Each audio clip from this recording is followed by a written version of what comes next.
So, over the past few years, it has become increasingly difficult to get mental health support for kiddos. And today we wanted to dive into just that idea and the challenges around that and what potentially could be done while we are in this mental health crisis. So, we have with us on ADHD What Now, Dr. Gene Carroccia. And he is the author of two of one of my favorite books. One is for treating children, kids, and adolescents with ADHD, and it's very comprehensive. Nice step-by-step type of manual. And the other is for evaluating. And the reason I love this one so much is that it goes into all the possible avenues, and we'll get into that a little bit later. But I should also introduce myself. My name is Veronica Hunter, and I am the hostess of ADHD What Now, a mom to multiple neurodiverse kids. And it took me a few years to figure out what was important on this journey, and I don't want it to take a few years for you. So we have this here for you. And the wonderful Dr. Gene Carroccia, thank you for being here today. So thrilled to be here. Always love interacting with you and having some rich dialogue. So grateful to be here. Thank you. So I know as a VP of behavioral and mental health for a large medical organization and the author of these books that you have a big concern for the state of kids' mental health. Can you tell us what has it been like over the past few years? Well, it's been a very serious concern. The state of child and adolescent mental health in the United States and across the world has really deteriorated since the pandemic. And so we really all should be aware that we are in a crisis now. We're in a mental health crisis for children and adolescents. I have three articles that I'd love to reference and just really quickly highlight just a few points that can illustrate that, because it's one thing for me to say, hey, this is what I'm seeing in my corner of the woods, but this is much larger than this. And it's really great that families understand this and really can act accordingly. So let's go through a few quick things. The first is that the American Academy of Pediatrics, the American Academy of Child and Adolescent Psychiatry, and the Children's Hospital Association in October jointly declared a national state of emergency for child and adolescent mental health. So these are three big organizations that are saying this isn't a problem, this isn't a concern, we are in a national state of emergency. So that's a really big deal. The pandemic obviously accelerated this, and so it's a really big issue. Another thing to highlight that this article talks about, and another one I'm going to reference, is that child mental health concerns have been on the rise for over 2 decades now. So this is not a new issue. Before the pandemic, there was some really big concerns and challenges going on. These rates have been rising. By 2018, before the pandemic, suicide was the second leading cause of death for children ages 10 to 24 and young adults. So that's really, really concerning. Mental health emergencies have been arising. And so there's been a lot more of emergency room visits. I'll talk about that in a moment.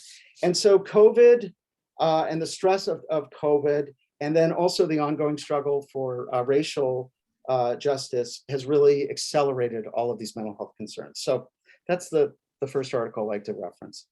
Second one is from the Washington Post from August 14th of this year. And it talks about how they're just about children's mental health has been badly harmed by COVID. It was, like I said, it was poor before this. And there's just not enough providers. So there's not enough psychiatrists, psychologists, developmental pediatricians, or school psychologists to meet the needs. And the problem is really complex. It's not just that there aren't enough of them. There's other layers to it, obviously. Pediatricians and nurse practitioners they're overwhelmed by this mental health crisis now, and they just don't have the training and the resources, and their practices aren't really designed to be addressing the type of avalanche of needs that are coming in from their patients. There's a lot of exasperated parents out there because some psychiatrists and psychologists aren't accepting private insurance, or their practices are closed. So there's a lot of challenges with that. The emergency departments of large hospital systems are now becoming the safety net for adolescent mental health problems. And the amount of increase, particularly with adolescent girls, for suicide concerns has increased nearly 51% since 2019. So it's just really, really sad, just really concerned. There just seems to be more acuity, more very depressed and anxious children and adolescents that are out there struggling and that are just having a lot of difficulties. A few more facts, and then I'll move to the last one, and then we can kind of proceed. On average, there's only about 9.75 child psychiatrists for every 100,000 children in the United States. So that's really sad. That's just a heartbreaking number. And we need about 4 times that. So we are 4 times under what we should be having for child psychiatrists. Also, the psychiatrists congregate in big cities. So 2/3 of US counties don't have a single psychiatrist in them. That's So amazing. for rural areas, they're really, really struggling. I mean, it's heartbreaking. Um, Lots of increases. And one statistic they showed that was very alarming is that it takes 8 to 10 years from the onset of mental health symptoms to when people commonly get treatment, children and adolescents. So 8 to 10 years. And some of that is really related to this lack of professionals and that are contributing to this delays. So has So, that increased over the past few years? and it has accelerated over the past few years. Yeah, absolutely. Last article I want to reference is from last month. It's based on a study by McKinsey and Company, and it talks about COVID and the burnout that is straining the mental health of employed working parents. And it talks about their burnout, which I think we all understand and know, and how COVID has contributed to burnout for employees. But one of the interesting things they talk about in this article is 79% of parents said that they had concerns about their child's mental health since the pandemic began, and 35% of them were very or extremely concerned about their children's mental health. So these are just really frustrating, heartbreaking, really sad facts. So I thought that was interesting to share those. Yeah, absolutely. And especially as people are experiencing this, if you're feeling alone about it, right, and struggling alone, I think one of the first things to always know is that you're not alone, right? And so sharing that is an important part too, just to help people. Yeah, so it gives context. So absolutely. So families are not alone. So if you're concerned about your children, if you've seen them do worse in school, had more depression, anxiety, other neurodevelopmental symptoms and challenges, you're not alone. It's the country, the world is going through this, and these are some facts about it. So with all of that, those frustrating and unfortunate and sad facts, what do we do about it, right? So let's talk about solutions. So here's a few thoughts that I have. One of them is really, first of all, understanding this, that just what we said, you're not alone, that this is not something that's new. There's so much stigma of mental health. But I think one of the lemonades or one of the silver linings that have come out of COVID is that people are starting to talk much more now and more openly about mental health concerns for themselves, for their families, for children and adolescents. And so hopefully the stigma of mental health is really starting to go down. We have a long way to go, but at least it's a start. And at least people are starting to talk about how normalized it is that kids are struggling. They shouldn't, but at least people are talking about it, because the shame has just been terrible for so long about mental health. So Mhm. understanding all this is the first part of it. Also, if people are interested in that article, the first one I referenced, they have a lot of policy suggestions for lawmakers and for advocates. So it's always interesting to see those big picture pieces, because that can really impact. Second thing is, people really need to understand that there's plenty of children and adolescents out there that have diagnostically complex presentations. If they have ADHD often is accompanied by other conditions. And so there's going to be higher needs sometimes. And that's just part of it. So when there's complexity, people just need more evaluations. They need more services. And many times they need multiple opinions or evaluations, because they really might feel like the first provider they went to, if they can get in, when they get in, just really didn't help them or understand things. So I think that's something that families should really understand and know. Yeah, I agree. As I was thinking about the things that you're saying, one, I don't want to feel as a parent like, okay, now I'm just stuck and I feel completely hopeless because there is no help available. And I think that's one of the benefits of the message of what you just said, in terms of there are complex presentations. So it's not just mental health, but there's other avenues that there might be more openings in service in those avenues, so that people could go to that now while they're waiting for a different appointment to open up. So for example, like I know occupational therapy, right? I don't know how busy the occupational therapists are, but it's not in the mental health space, but still you can get support. Many kids with ADHD need that type of support. And you have a wonderful article on your website that goes through this. Do you want to tell people a little bit about that so they can know where to start to go in?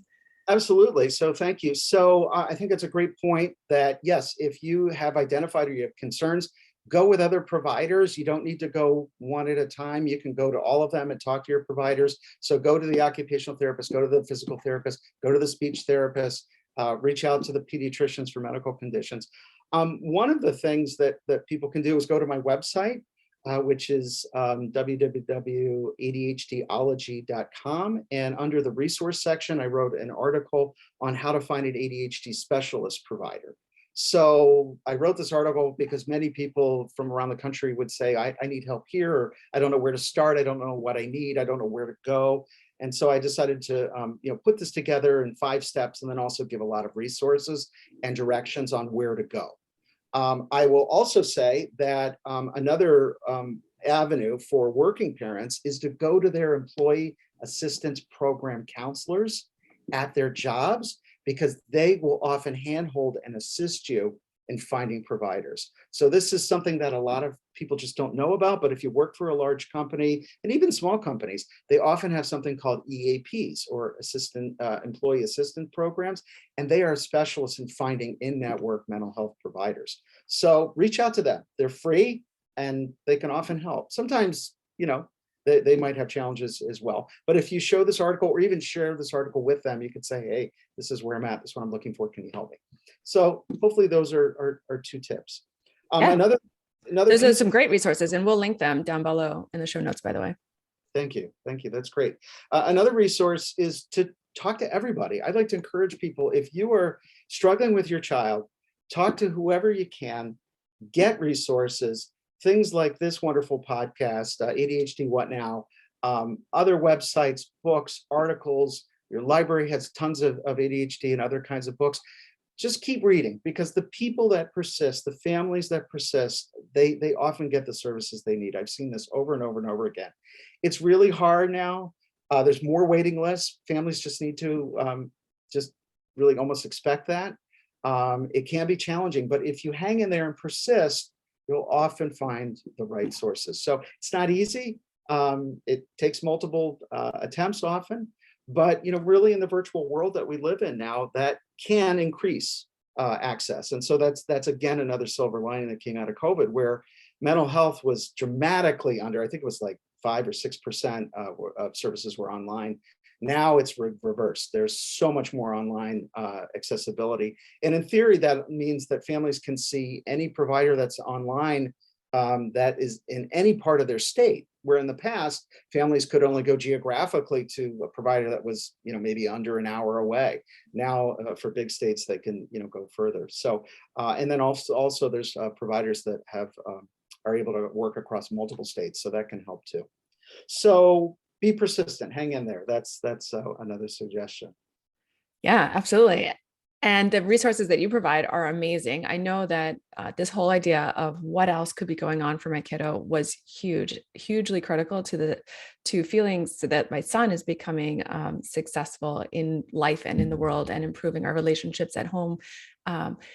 And so I really, really encourage people to understand that aspect of what else, like ADHD, and what else might be going along with ADHD. And Dr. Carroccia is genuinely like one of the best resources, or the best resource, to help you figure that out and get the full spectrum of what is out there. So definitely head over to adhdology.com and check that out, and use that as a beginning point to go, like he was suggesting, in terms of persisting and putting together the picture of your kiddo. So that you can really provide the support that they can flourish. Thank you for being here, Dr. Carroccia. Always thrilled to be here. Thank you, Veronica.